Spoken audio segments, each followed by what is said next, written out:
Balitang Pangkalusugan. Opisyal nang binuksan ang vaccine unit sa Center for Transboundary Animal Diseases o CENTRAD sa Nueva Ecija na layon po mag-develop ng bakuna para sa mga hayop kontra sa mga sakit gaya ng African Swine Fever o ESF.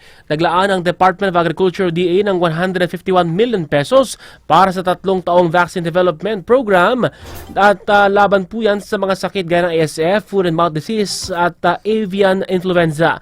Ang mga sakit na ito ay anilay banta hindi lamang sa industriya ng livestock at poultry sa bansa, kung hindi pati na rin sa national food security.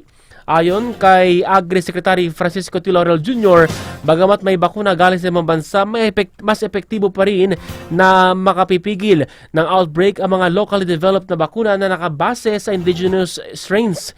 Dagdag pa niya, mahalaga ang mga pasilidad gaya po ng vaccine laboratory na ito para masolusyonan ang pagkalugi ng ekonomiya dahil sa iba't ibang sakit.